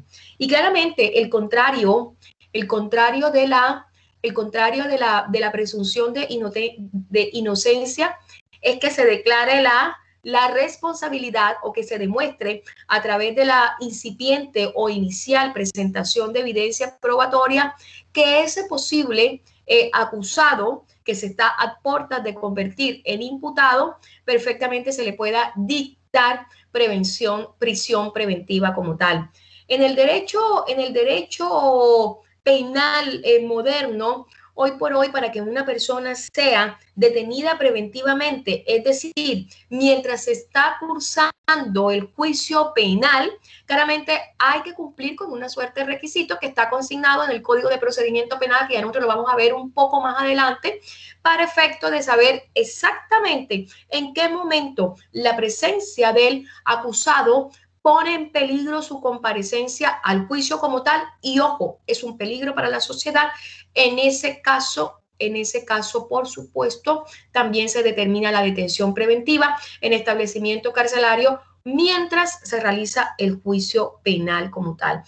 Todos los principios que hemos visto son aplicables, por supuesto, en la justicia penal, son aplicables hacia todos los ciudadanos, operan como una suerte de derechos y garantías que se tiene frente al Estado cuando se comete un delito y que claramente sirven de herramientas para el aparato judicial penal como tal. Estos principios, por supuesto, son los que de una u otra manera sustentan el derecho penal como tal. Por favor, si hay alguna pregunta, si hay alguna duda, si hay alguna inquietud que yo pueda absolver en este instante para cerrar el tema del derecho penal y dar cabida, por supuesto, a seguir con una de sus principales estructuras, cuál es la teoría del delito, profundamente cuál es el contenido temático del grado de desarrollo del delito. ¿Alguna pregunta, alguna duda?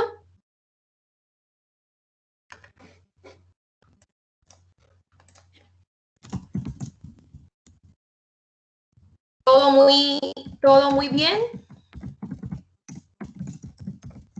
Pero en su momento que estoy buscando el caso del inspector Vidal. Ya, muy bien, muy bien,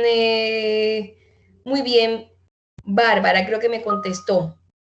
Perfecto, perfecto. Entonces, permítanme un momento para ver si yo de pronto,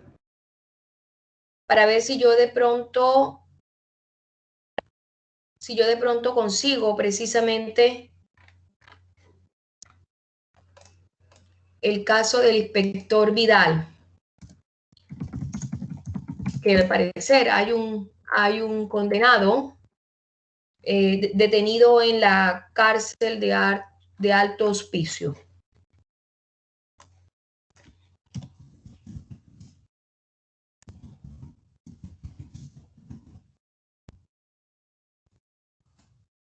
Vamos a ver.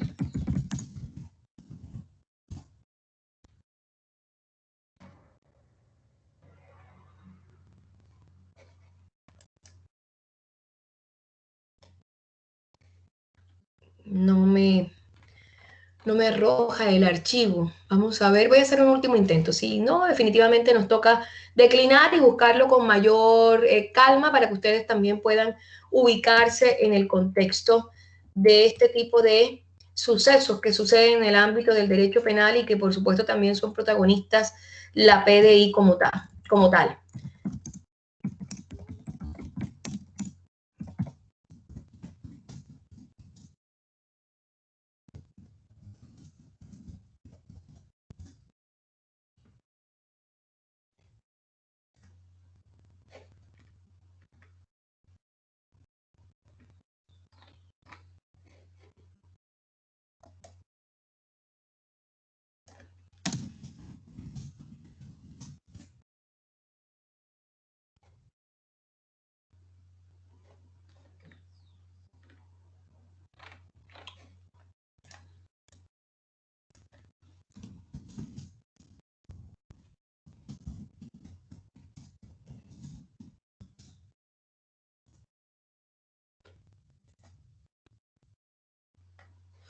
No, chiquillos, no me arroja la información que necesito, por supuesto, entonces vamos a dejarlo, como se dice, en el tintero, como una suerte de video o sesión complementaria que ustedes los pueda ubicar. Vamos a ver, regálenme solo un último instante para ver.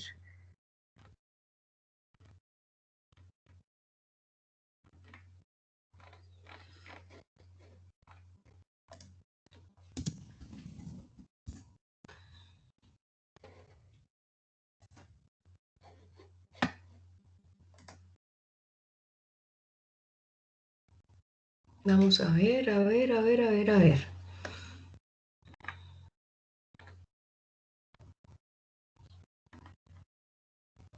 Ya, aquí parece que de pronto podemos obtener algo.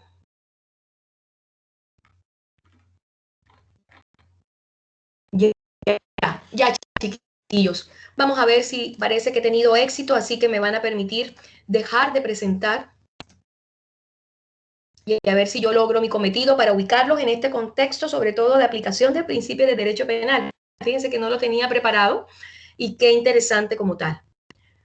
Vamos a escuchar solamente una parte. Lo dejamos como link de consulta, pero solamente una parte, porque obviamente el documental es largo.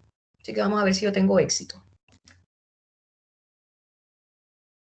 Voy a restar el video por los efectos de que el video dilata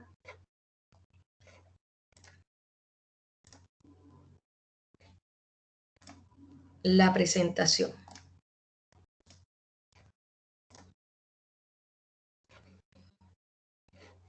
Y ustedes me dirán si ahí se visualiza y se escucha adecuadamente. Vamos a ver si todavía ahí se visualiza. Sí, profe, se ve. Sí, profe. Muy bien. Entonces, vamos a escuchar. Y me dicen si se escucha. Si no se escucha, pues por supuesto me hacen la manifestación. A los hombres no les gustan las mujeres como tú. Una mujer que rompió las terribles... La noticia que ha marcado la jornada del sorpresivo vuelco que podría haber en el caso de la joven funcionaria de la PDI, que como recordamos fue asesinada de... Me causó pena, la verdad, que ella murió y que no pudo quedar viva para contar de verdad cómo fueron los hechos. Los 3 PDI que la acompañaban dijeron que ninguno de ellos había percutado su arma. Es una situación muy similar a la que me ocurrió a mí el 10 de marzo del año 2017 en la ciudad de Alto Hospicio. A una bala.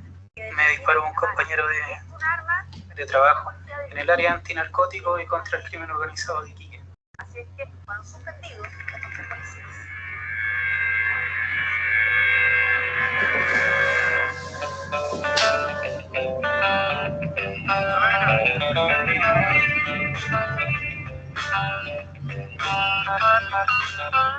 Arenas y aguas cálidas la convierten cada año en un polo de atracción turístico para unos 300.000 veraneantes. Un clima idóneo para todo tipo de deportes y a su vez una inmejorable destinación para el desarrollo policíaco de este joven judoka en una región que también es puerta de entrada para miles de millones de pesos en droga por parte de grupos criminales. Estuve en el monitoreo de las comunicaciones telefónicas.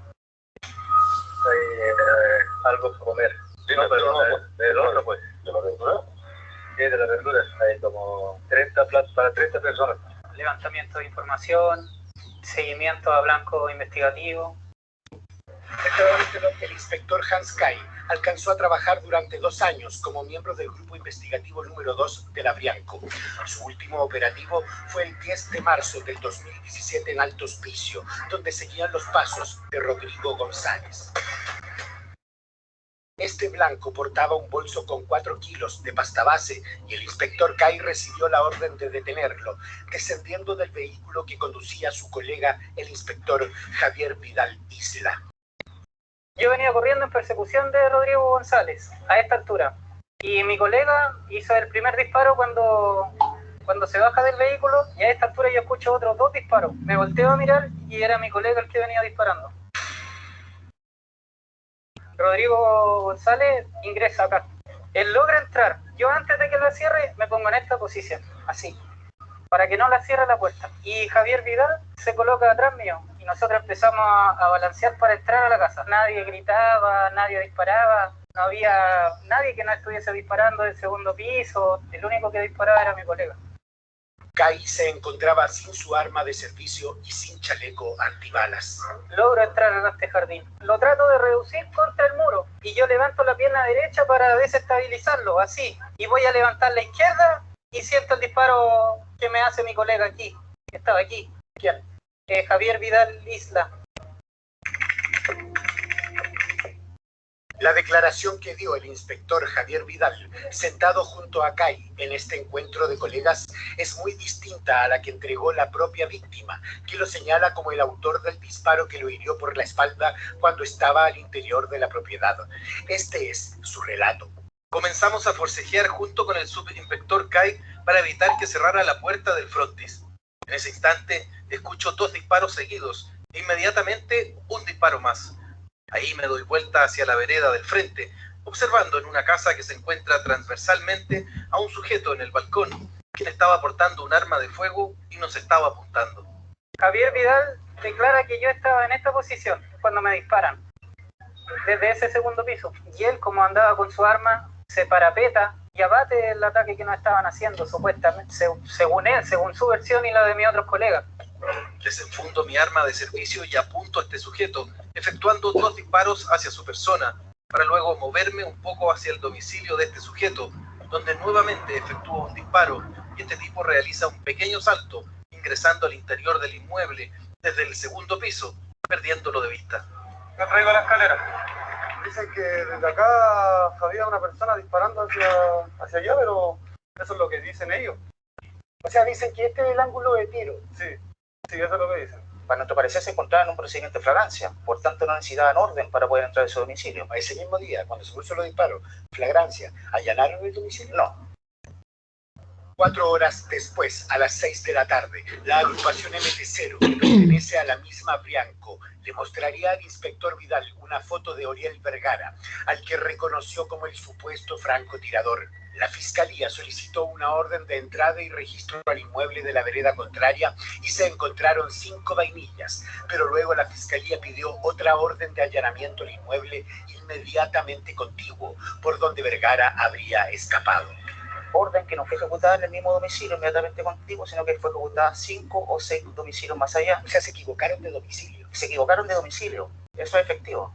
Cuando PDI vino, fue y allanó esa casa que está allá. Mire cuántas distancias de la casa que dicen a la casa que allanaron. Esa casa allanaron. Encontraron una polera y un gorro dentro de una lavadora. Esa polera, al hacer el cotejo con el ADN por parte del representado, resultó positivo. Para nuestro juicio, el representado no estuvo en su domicilio, sino que fue una evidencia que fue plantada por parte de la Policía de Investigaciones con el objeto de situar a mi representado en el sitio del suceso. El fiscal antidrogas, Carlos González, ha trabajado durante varios años de la mano de la Brianco. 4 años después de estos hechos, se prepara para ir a juicio sin dudar de que Oriel Vergara es culpable. No obstante haber reconocido a la propia víctima en este WhatsApp que la bala pudo provenir del inspector Vidal, pero nunca fue imputado. Aunque logremos probar que el tiro que usted recibe se lo pega a Vidal, el Oriel igual se tiene que ir en cana.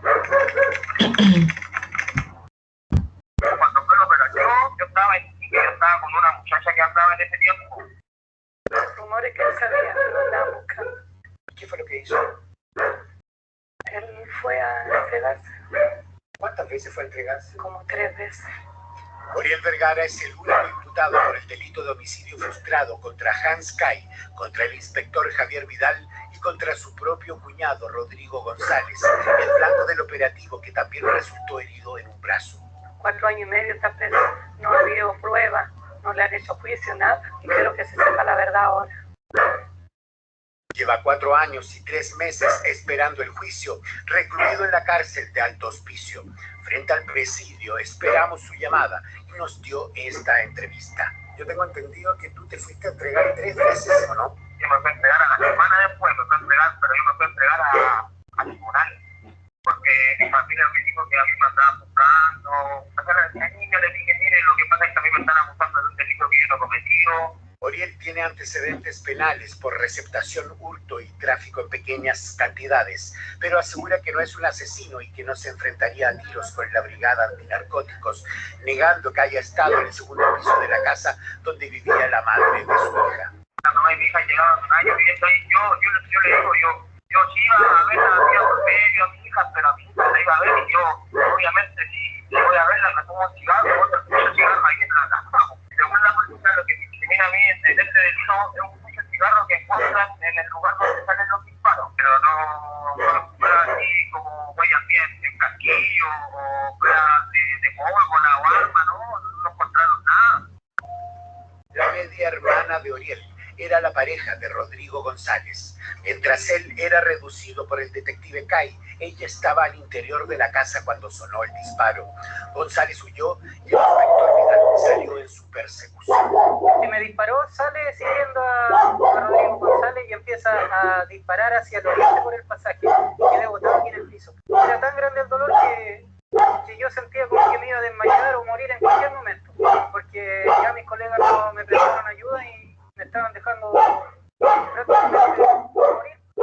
Sonia Caselli socorrió al detective herido. Ella confirmaría que Oriel Vergara ya no vivía en la casa del frente, desde donde, según el inspector Vidal, provinieron los disparos.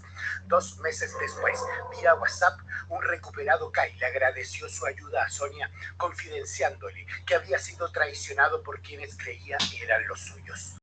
Ella ayudó al detective, pidió ayuda porque sus amigos le dieron vuelta a la espalda. Todos se fueron. Y ella salió para afuera gritando que lo vinieran a ayudar. La fiscalía tomó declaración a esta testigo presencial solo una vez. Transcurridos 3 años de investigación, Sonia moriría trágicamente en un accidente carretero. Ahora el 1 de diciembre falleció. Va a cumplir 1 año. Tenía esperanza de ver que él saliera, pero no alcanzó a verlo.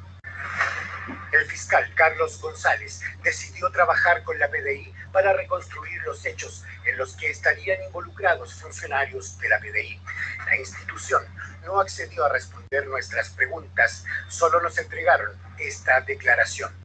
Respecto del caso de nuestro inspector Hans Kai, de dotación de la Brigada Antinarcóticos y contra el Crimen Organizado de Iquique, al respecto informamos que ante la existencia de un proceso judicial llevado a cabo por la Fiscalía Local de Alto Hospicio, como institución no nos podemos referir hasta que este proceso judicial haya finalizado. Los informes balísticos fueron encargados a la perito de la PDI Karen Opaso, que en sus conclusiones desvirtúa el relato de la propia víctima. Su informe le da credibilidad a la declaración del inspector Vidal y reconstruye la escena con una trayectoria balística desde el segundo piso que, según ella, pudo herir al inspector Hans Kai a larga distancia. Desglosamos sus informes con este perito en armamento, balística y explosivos, que durante 25 años se desempeñó en la PDI. Ahí está. Primero analizó lo que dice el peritaje de las 5 vainillas encontradas en la propiedad desde donde supuestamente disparó el francotirador. Ese peritaje habla de que hay vainillas que fueron disparadas por 3 armas distintas. Estas últimas vainillas encontradas se encuentran en un estado de oxidación tal que podrían haber sido utilizadas anteriormente a este hecho y posterior no. Es perfectamente posible. Una de las vainillas que permite establecer de que fue percutida por la pistola del inspector Vidal. De esas 5 vainillas encontradas, son de 3 armas distintas según el peritaje. Exactamente. Y hay otro peritaje que indica que una de esas 5 vainillas encontradas al interior del domicilio corresponde a la pistola del inspector Vidal. El inspector Vidal nunca dijo en la reconstitución haber ingresado a la propiedad del francotirador, pero que sí se acercó. La interrogante es cómo su vainilla traspasó el portón y llegó al antejardín del inmueble. Si usted ve la posición de la reconstitución de escena, la ventana de expulsión de vainillas de la pistola apunta precisamente a la dirección contraria a donde se está disparando. Entonces no es posible de que una vainilla percutida por esa arma haya caído dentro de su domicilio. Comparando el informe de la perito Karen Opaso con la versión del inspector Vidal, encontramos otra incongruencia respecto a la cantidad de disparos que declaró haber efectuado. Vidal asegura que cuando va corriendo en persecución de González, dice, lanzo 2 tiros. Y ve que desde el frente lo está mirando y disparando un sujeto. Y él asegura que dispara otros 2 tiros. Y finalmente dice que corre hacia el domicilio del sujeto que le disparaba y efectúa un 5.º disparo. ¿Ya? O sea, son 5 disparos. Me parece bastante irregular. Él manifiesta haber disparado 5 veces y que la capacidad de tiro que él tenía era 15. 15 menos 5 es 10, no 11. O se agregó un cartucho más, o no es claro ni verídico con lo que está hablando. Ahí le tiene que quedar 10 cartuchos, no 11. La bala que atravesó el cuerpo del inspector Hans Kai tuvo una trayectoria ligeramente de arriba hacia abajo de apenas 2 centímetros, lo que no se condice con un disparo desde un segundo piso. Yo creo que esta hipótesis es inexistente. La versión que es la que inventan mis colegas y que es apoyada por el fiscal, apoyada por el prefecto general de la Inspectoría Nacional. El Servicio Médico Legal de Iquique fue categórico en señalar que las cicatrices satélites en la región lumbar serían consistentes con un disparo de corta distancia, menos de 80 centímetros. Claro. No me pueden dejar morir aquí botado en el piso, en la tierra. El efectivo Hans Kai se desangraba en el piso cuando el inspector Javier Vidal salió persiguiendo al esposo de Sonia Caselli. Ayer llegó con la pistola en la mano. Él es el que me disparó. Y cuando lo recogieron vinieron para acá. Porque ahí te llaman a Villanita de Villanita.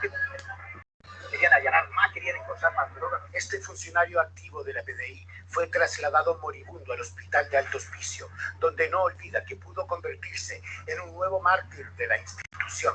Lo que escuchará es un relato que el inspector también entregó al fiscal Carlos González, a sus superiores de la Brianco y a los altos mandos de la PDI. Estaba con los ojos cerrados, ya me habían quitado toda la ropa las enfermeras y el personal de la salud, y como dejé de pedir ayuda, me taparon con una sábana blanca, me taparon la cara y el cuerpo completo. Creo yo que pensaban que eran mis últimos minutos de vida o que quizás ya había muerto. En ese momento escucho que mi jefe de grupo, el señor Manuel Román Barahona, él le dice a Christopher Cortés que hay que decir que fue un hueón del segundo piso el que me disparó. Y Christopher Cortés le dice que sí, que eso es lo que hay que decirle al jefe. Y hay que irse en esa y quedarse siempre en eso, irse seguro. No sé de dónde pude sacar fuerza y empecé a pedir ayuda desesperadamente, porque no iba a permitir, no iba a dejar que esta verdad se ocultara y que a mi mamá, el director general, le entregara la bandera. Yo hablé personalmente con el señor director. Bueno, chiquillos, ya el resto vamos a dejarlo ahí. Por supuesto, va a ser objeto de fuente de consulta. Yo voy a detener la presentación para efecto, por supuesto, de que, ¿qué quería yo con esta presentación o con este vídeo? Que ustedes también evidenciaran que hay una suerte de principios que aquí se han vulnerado en el curso de una investigación penal, que a la larga ustedes van a ejercer esa función. Por eso les digo y les comento, mucha responsabilidad con aquello, mucha responsabilidad si deciden, por supuesto, además de ser técnicos jurídicos, especializarse en el área de balística o en el área de perito forense, que perfectamente es válido y viable. Tengan mucho cuidado, por supuesto, con sus dictámenes. Aquí hay una suerte de contaminación de evidencia y un encubrimiento de la fuerza policial. Para aquellos que sean un poco más de contexto, la Brianco es la brigada de la PDI encargada de antinarcóticos y crimen organizado, y que de una u otra manera opera en todas las seccionales del país, por supuesto, y como estábamos viendo en la noticia, es una operativo que tenía por fin allanar tantos kilos de droga y por supuesto también capturar en este caso a Rodrigo González, quien era precisamente uno de los que lideraba el tráfico en la zona como tal. Y bueno, en este caso terminó, como se dice, algo que también es muy predicable en el tema del derecho penal, pagando justos por pecadores, a todas luces, por lo que evidencio del abogado que también distingo muy lejanamente. Recuerden que ustedes que yo viví en Iquique, que claramente si hay una insuficiencia probatoria aquí, el fiscal también tiene que hacer un análisis más exhaustivo, no simplemente llevarse uno como fiscal, no envía esos mensajes por WhatsApp, no utiliza WhatsApp, de hecho, cuando está llevando causas. Yo no lo hacía en lo puntual porque uno sabe que los WhatsApp están intervenidos y no puede tampoco manifestar expresiones con que se va a ir a la cana sí o sí. Esas son cuestiones totalmente disímiles y totalmente reprochables de cualquier conducta de un fiscal. Por supuesto, ya se nos tomó la hora, 13:04. Yo quiero ser respetuosa del almuerzo y tampoco dejar mi tema a medias, que son los grados de desarrollo del iter criminis o del delito. En este caso, y por supuesto, será nuestro tema a primera hora del día de mañana, una vez nos conectemos, por supuesto, por este mismo canal. Yo quiero saber si hay alguna pregunta, si hay alguna duda, alguna inquietud y por el contrario, tal exposición o tal video más bien los hizo reflexionar y llegar a, así sea, a un punto de vista conclusivo respecto de la aplicación de los principios del derecho penal. Por favor, abro el micrófono, como se diría.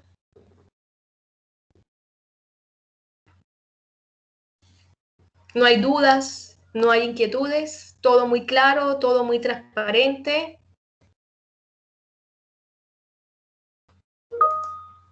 Muy bien. Hasta el momento, pues por supuesto, estamos en los temas más fáciles del derecho penal. No se les olviden que yo también aporté la versión digital. Gloria, lo que voy a hacer para lo propio es enviar un correo generalizado de los enlaces que traslado, por supuesto, a versión de YouTube para que ustedes también lo tengan ahí como una suerte de repositorio. Si me lo permiten, voy a tomar un registro fotográfico para la evidencia del caso de que tuvimos, por supuesto, nuestra sesión un poco accidentada al principio, pero se logró salir adelante como siempre. Ustedes saben que uno no se debe aminorar o dejar de aminorar por las fallas técnicas, así que voy a detener la grabación para los efectos del caso y les